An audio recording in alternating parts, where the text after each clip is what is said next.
नमस्कार दोस्तों, कही अनकही कहानियों में आज मैं आपके लिए लेकर आई हूँ सुप्रसिद्ध लेखिका महादेवी वर्मा की कहानी बिबिया। अपने जीवन वृत्त के विषय में बिबिया की माई ने कभी कुछ बताया नहीं, किंतु उसके मुख पर अंकित विवशता की भंगिमा, हाथों पर चोटों के निशान और पैर का अस्वाभाविक लंगड़ापन देखकर अनुमान होता था कि उसका जीवन पथ सुगम नहीं रहा। मद्यप और झगड़ालू पति के अत्याचार भी संभवतः उसके लिए इतने आवश्यक हो गए थे कि उनके अभाव में उसे इस लोक में रहना पसंद न आया। माँ बाप के न रहने पर बालिका की स्थिति अनिश्चित सी हो गई। घर बड़ा भाई कन्हई, भौजाई और दादी थी। दादी पोती की किसी भी त्रुटि को कभी अक्षम्य मानती तो कभी नगण्य। ननद भौजाई के संबंध में परंपरागत वैमनस्य था और सबसे बड़े भाई और सबसे छोटी बहन में अवस्था का इतना अंतर था कि वे एक दूसरे के साथी नहीं हो सकते थे। संभवतः सहानुभूति के 2-4 शब्दों के लिए ही बिबिया जब तब मेरे पास आ पहुंचती थी। उसकी माँ मुझे दिदिया कहा करती थी और बेटी मौसी जी कहकर उसी संबंध का निर्वाह करने लगी। सुडौल गठीले शरीर वाली हंसमुख स्वभाव की बिबिया को धोबिन समझना कठिन था, पर थी वह धोबिन, धोबिनों में भी सबसे अभागी धोबिन। आलस्य या सुकुमारता का बिबिया में सर्वथा अभाव था। वस्तुतः उसके समान परिश्रमी खोजना ही कठिन था। अपना ही नहीं, दूसरों का काम करके भी आनंद का अनुभव करती थी। केवल उसके स्वभाव में अभिमान की मात्रा इतनी थी कि वह दोष की सीमा तक पहुंच जाती थी। अच्छे कपड़े पहनना उसे अच्छा लगता था। गहने भी उसकी मां ने कम नहीं छोड़े थे। 5वें वर्ष में ब्याह भी निश्चित हो गया। विवाह हो गया, पर गौने से पहले ही वर की मृत्यु हो गई। ऐसी परिस्थिति में नीच वर्ग की स्त्री का अकेला रहना सामाजिक अपराध है। कन्हई यमुना पार देहात में रहता था, पर बहन के लिए उसने इस पार शहर का धोबी ढूंढा। नए ससुराल पहुंच जाने के बाद कई महीने तक बिबिया दिखाई नहीं दी। मैंने समझा कि नई गृहस्थी बसाने में व्यस्त होगी, लेकिन कुछ महीने बाद एक दिन अचानक आ पहुंची। उसके मुख पर झाई आ गई थी और मैले कुचैले कपड़े पहने बिबिया आ खड़ी हुई।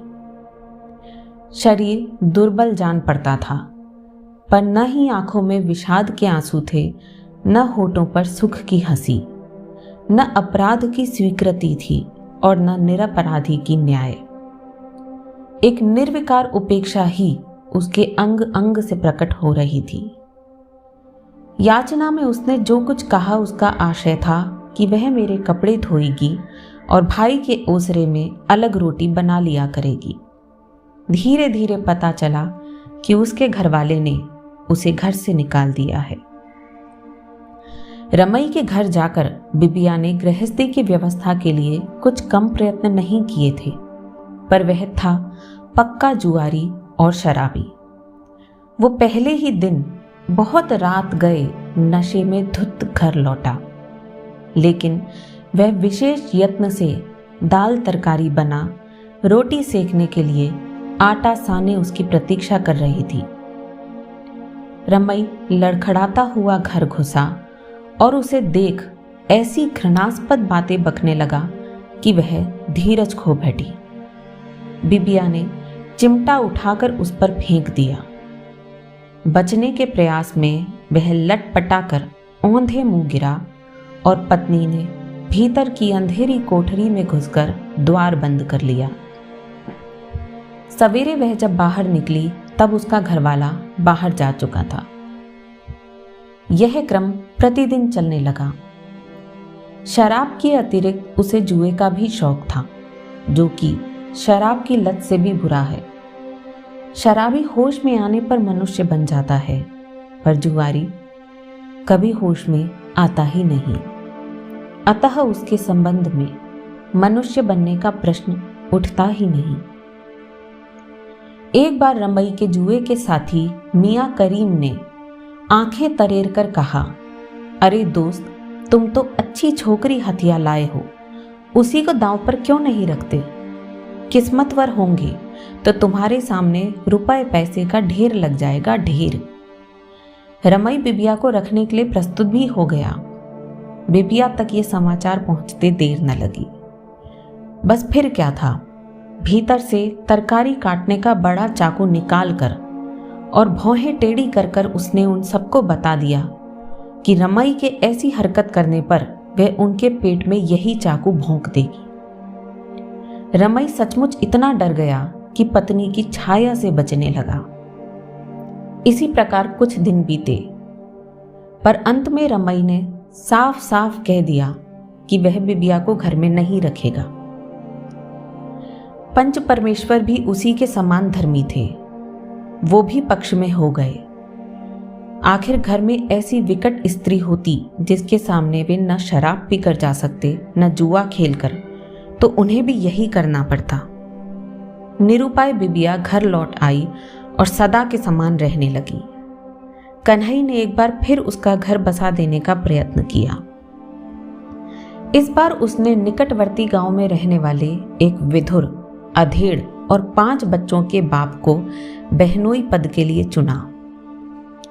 बिबिया ने बहुत कोलाहल मचाया, परंतु अंत में बिबिया की स्वीकृति उदासीनता के रूप में प्रकट हुई और एक बार फिर बिबिया ने ससुराल की ओर प्रस्थान किया। जब 1 वर्ष तक मुझे उसका कोई समाचार न मिला, तब मैंने आश्वस्त होकर सोचा कि अब वो जंगली लड़की पालतू हो गई। मैं ही नहीं, उसके भाई, भौजाई, दादी आदि संबंधी भी जब कुछ निश्चिंत हो चुके, तब एक दिन अचानक सुना कि वह फिर नहर लौट आई है। बिबिया की दादी आई और धुंधली आंखों को फटे आंचल के कोने से रगड़ रगड़ कर पोती के दुर्भाग्य की कथा सुना गई। बिबिया के नवीन पति की 2 पत्नियां मर चुकी थीं।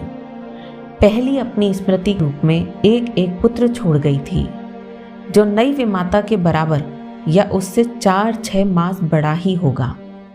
दूसरी की धरोहर 3 लड़कियां हैं, जिनमें बड़ी 9 वर्ष की और सबसे छोटी 3 वर्ष की होगी। झनकू ने छोटे बच्चों के लिए ही तीसरी बार घर बसाया था। वधू के प्रति भी उसका कोई विशेष अनुराग है, ये उसके व्यवहार से प्रकट नहीं होता था। झनकू को अपने लिए न सही, लेकिन अपनी संतान की देखरेख के लिए एक सजातीय गृहिणी की आवश्यकता थी। इस प्रकार अपने मन को मुक्त रखकर भी झनकू ने बिबिया को दाम्पत्य बंधन में बांध लिया। यह सत्य है कि वह नई पत्नी को कोई कष्ट नहीं देता था। बिबिया के स्नेह के भूखे हृदय ने मानो अबोध बालकों की ममता से अपने आप को भर लिया।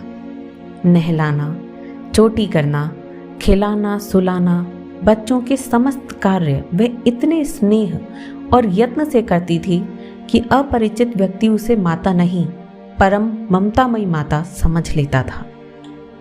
संतान के पालन की सुचारू व्यवस्था देखकर झनकू घर की ओर से और भी अधिक निश्चिंत हो गया।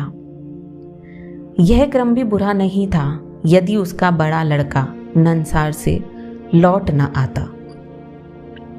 मां के अभाव और पिता के उदासीन भाव के कारण वह आवारा हो गया था और विमाता के आने के समय वह नाना नानी के घर रहकर तीतर लड़ाने, पतंग उड़ाने में विशेषज्ञता प्राप्त कर रहा था।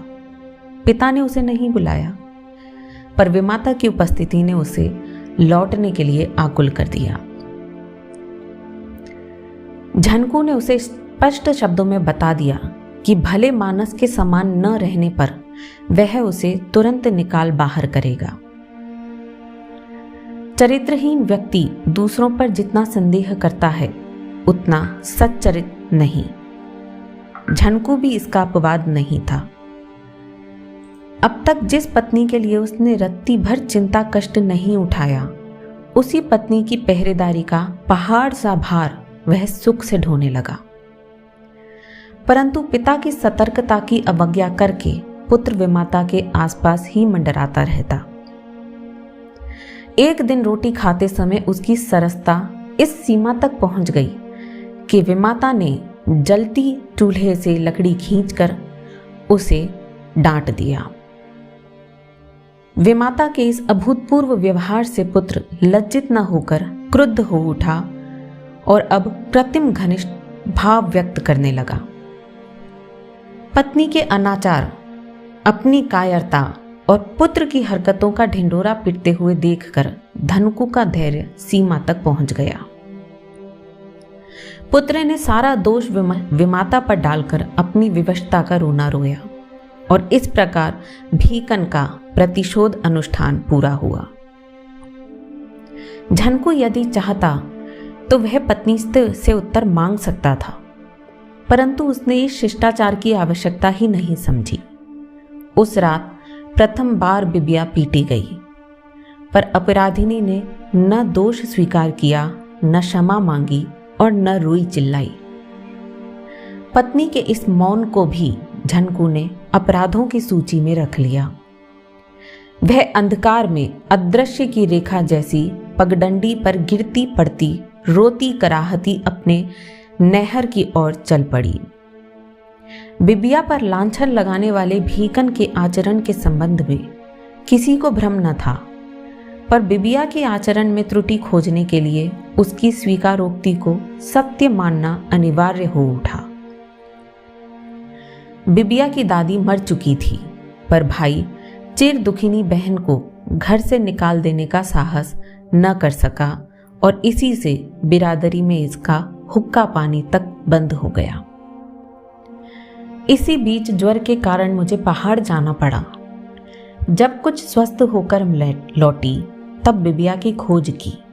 पता चला कि वह न जाने कहाँ चली गई और बहन की कलंक कालिमा से लज्जित भाई ने प्रतापगढ़ जिले में जाकर अपने ससुर के यहाँ आश्रय लिया। व्यंग सुनते सुनते एक दिन बिबिया गायब हो गई। सबको उसके बुरे आचरण पर इतना अडिग विश्वास था कि उन्होंने उसके इस तरह अंतर्धान होने को भी कलंक मान लिया।